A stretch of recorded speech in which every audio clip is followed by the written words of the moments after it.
अस्सलाम वालेकुम। जीवन परदेसी सोसाइटी टॉक्स में आपके साथ आज एक बहुत ही एक्सट्रीम टॉपिक है। मेरे एक किसी से बात हो रही थी और उन्होंने मुझे पेरेंट हैं और उन्होंने मुझे रिक्वेस्ट की थी कि मैं ये इस टॉपिक पे वीडियो बनाऊं। वो मेरे पास एक प्रॉब्लम लेके आए थे अपने बच्चों की, क्योंकि उनके बच्चे जो हैं वो बहुत ज़्यादा एक्सट्रीम तरह से उनके साथ बदतमीज़ी करते हैं। और न सिर्फ बदतमीज़ी करते हैं, फाउल लैंग्वेज इस्तेमाल करते हैं, उनकी इज्जत नहीं करते, उनको क्या क्या कहते हैं, हमारे लफ्ज़ में पेंटू करके कहते हैं। अब मैं उन साहब से जब बात कर रही थी और मोहतरमा से जब बात कर रही थी तो मुझे बहुत सारी चीज़ें स्ट्राइक की और आई थॉट कि this is a topic that should be spoken out to all the parents who are living abroad. हम लोग जो बाहर आते हैं, जब हम पाकिस्तान से, इंडिया से, बांग्लादेश से, श्रीलंका से, कहीं से भी हम जब निकल के परदेश में आते हैं, यूरोप में आते हैं, तो वो ज़िंदगी जो हम गुजार के आए हैं और वो ज़िंदगी जो यहाँ पे है वो बहुत डिफरेंट है। और जब हम आए थे, वो ज़िंदगी, वो टाइम और जो अब का इस वक्त का टाइम है, ये बहुत डिफरेंट है। So there is a lot of difference between these three things. हम लोगों को इस चीज़ का ध्यान रखना पड़ेगा, हमें अपने आप को चेंज करना पड़ेगा। इसके अलावा हमारे पास कोई चारा है ही नहीं। होता क्या है कि जब पेरेंट्स यहाँ पे आते हैं तो जो हमारे मर्द हजरात हैं, उनमें नेचुरली वो पुरानी चीज़ें और पुरानी वो लेके रवायात अपने साथ आते हैं कि मैं मर्द हूँ और औरत पैर की जूती है। मुझे ये अल्फाज बहुत दफ़ा सुनने को मिलते हैं कि मुझे औरतें कहती हैं कि हम ये सुनते आए हैं कि तुम क्या चीज़ हो, तुम चली जाओगी तो मुझे दूसरी मिल जाएगी। देखिए, औरत अगर आपकी मियाँ बीवी की नहीं बन रही तो ये इस्लाम में इस बात की आपको इजाज़त है कि आप एक दूसरे को छोड़ दें। अच्छी तरह से आप एक दूसरे को छोड़ दीजिए, लेकिन एक औरत को डिग्रेड करके रखना घर में कि तुम चीज़ क्या हो, तुम चली जाओगी तो मुझे कोई और मिल जाएगी, ये तो हो सकता है उसको भी कोई और मिल जाए। तो इसमें तो कोई बात नहीं है। अगर जिसके नसीब में जो लिखा है वो उसको मिल ही जाएगा। तो अगर आपको रिश्ता चलाना है तो रिश्ता चलाइए, नहीं तो रिश्ता ख़त्म कर दीजिए। लेकिन ये जो रिश्ते के गले में फंदा डाल के चलाते हैं ना, इसका नतीजा फिर ये निकलता है। बच्चे जब देखते हैं अपने पेरेंट्स को लड़ते हुए और अपनी माँ की बेइज्जती होते हुए घर में, तो वो ऑब्वियसली अपने बाप के आगे रिटेलिएट तो नहीं कर सकते, क्योंकि बेटा जो है उसकी फर्स्ट लव अपनी माँ होती है। This is psychologically proved. तो वो अपने बाप के आगे रिटेलिएट तो नहीं कर सकता, बिकॉज एक तो ये होता है कि वो छोटा होता है, दूसरा ये कि वो उसका बाप है, उसकी इज्जत होती है। लेकिन जब वो बच्चा इस उम्र में आता है कि वो बोल सके या अपना अपना इंडिपेंडेंट हो जाए, तो फिर वो बाप के खिलाफ हो जाता है। या तो वो ओपनली रिटेलिएट करता है या वो बाप को वैसे ट्रीट करना शुरू हो जाता है जैसे उसने बचपन में उसको अपनी माँ को ट्रीट करते हुए देखा है। These are all psychological facts, ये मैं अपने से बना के आपको नहीं बता रही हूँ। तो ये बेसिकली एक ह्यूमन बिहेवियर है और ये यहाँ पे बहुत ज़्यादा इस वक्त हमारे यूरोप में बहुत ज़्यादा हो रहा है। हमारे पेरेंट्स जो हैं उनकी जो गलती है, जो मैं सब पेरेंट्स से रिक्वेस्ट करूँगी, वो ये है कि विद ऑल ड्यू अपॉलजीज, हम जितने भी पेरेंट्स यहाँ पे आए हुए हैं, they have not taken the trouble to learn the language. अगर आप मैं क्योंकि जर्मनी में रहती हूँ तो मैं जर्मनी की बात पहले करूँगी। आप देख लीजिए, मेरे पास जो लोग आते हैं, किसी से भी बात करके आप देख ले, एक सेंटेंस वो जर्मन का नहीं बोल सकते। After living here for 30-35 years they can not speak German. और अगर बोलते हैं जर्मन तो लगता है 2 मिनट के लिए बंदे को सुनना पड़ता है पंजाबी बोल रहे हैं कि जर्मन बोल रहे हैं।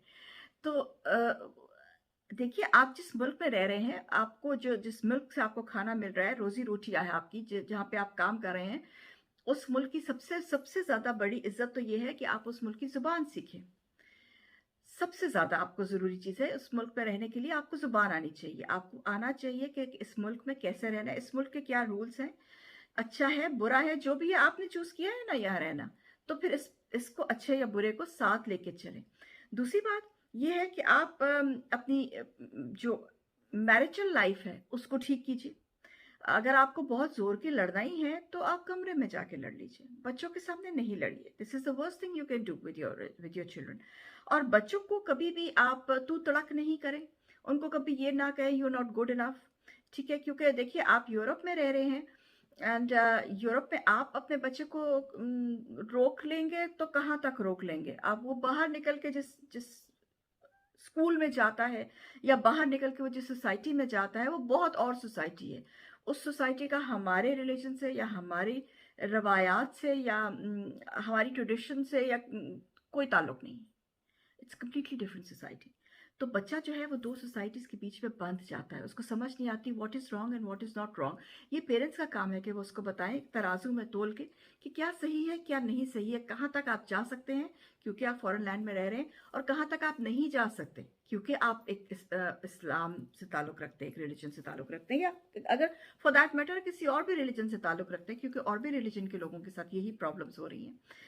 और दूसरी बात जो सबसे ज़्यादा प्रॉब्लम आ रही है वो ये आ रही है कि बच्चे are going out and they are marrying on their own. वो अपने खुशी से या जर्मन लोगों से शादी कर रहे हैं या और नेशनैलिटीज से शादी कर रहे हैं, और पेरेंट्स को जो है वो पैनिक अटैक्स आते हैं कि मैं लोगों को क्या, देखिए लोग क्या क्या करेंगे। आपके आपके घर आके आपके बच्चे की खुशी तो किसी ने नहीं देनी ना।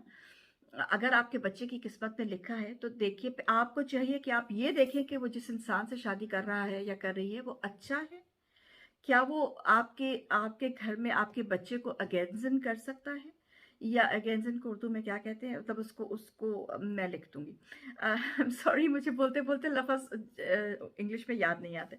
तो मतलब आप आपके बच्चे के साथ वो सही है, आपके बच्चे को वो खुशियां दे सकता है जो वो मांग रहा है या मांग रही है।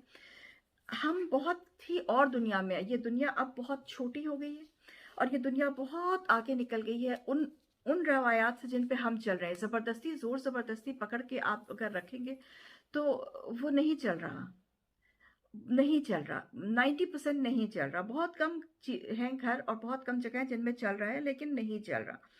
बजाय इसके कि आप बैठ के यूरोप को गालियां दें, क्योंकि यूरोप को आप गाली क्यों देंगे? यूरोप में आप खुद आए थे, यूरोप में तो आपको बुलाया नहीं था। आप खुद आए थे, आप खुद आप यहाँ आके सेटल हुए, आपने काम किया, सब कुछ किया, नेशनैलिटी ली, बच्चे पाले। तो फिर अब जब बच्चे यहाँ पे पल के बड़े हो गए तो फिर उनको आप कैसे कह सकते हैं कि यूरोप बुरा है? अगर यूरोप बुरा था तो आपको वापस चले जाना चाहिए था। लेकिन अगर आप यहाँ पे हैं तो इसको बैलेंस करना सीखिए। सबसे ज़रूरी चीज़ जो है वो बैलेंसिंग होती है ज़िंदगी में, वो किसी भी चीज़ में हो। और ये वाली जो जनरेशन है, जो फर्स्ट जनरेशन है, जिनके बच्चे अब जवान हो रहे हैं, जिनकी शादियां हुई हैं या शादियां होने वाली हैं या नियर फ्यूचर में होंगी, ये जो लोग हैं इनको एक्सपेरिमेंट्स करने की, they should not do experiments with their children. मेरे पास बहुत सारी लड़कियां ऐसी आती हैं जिनकी माँ बाप ने, और बहुत सारे माँ बाप ऐसे हैं जिन्होंने अपनी बेटियों के साथ ये किया है कि पाकिस्तान जाके शादी कर दी। गए उधर, वहाँ पे अपने जो भी, सबसे पहले तो कज़न मैरिजेस, ठीक है, देखिए इस्लाम में कज़न मैरिजेस का कहा गया है सूरह बकरा में, बाकायदा डिटेल से आया हुआ है, सूरह निसा में भी आया हुआ है, और सूरह निसा में भी है, सूरह मरियम में भी मेरे ख्याल में है, आई एम नॉट श्योर, बल्कि सूरह निसा और सूरह बकरा में तो बहुत डिटेल से आया हुआ है कि आप पे हलाल है, इसमें कोई शक नहीं, लेकिन मस्ट नहीं है। हलाल है, मस्ट नहीं है।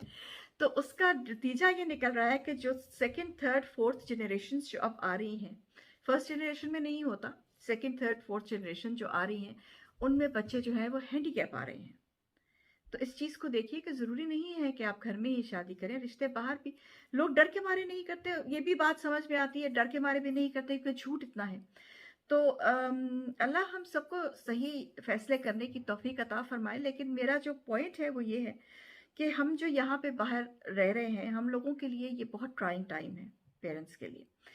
हम लोगों को अपनी आदत बदलनी पड़ेगी, हम लोगों को अपने आप को बदलना पड़ेगा, हम लोगों को अपने आप को क्या क्या कहते हैं वो कंप्यूटर में जो वो डालते हैं ना, रीप्रोग्राम करना पड़ेगा, हमें करना पड़ेगा। इसके अलावा हमारे पास और कोई चारा है ही नहीं।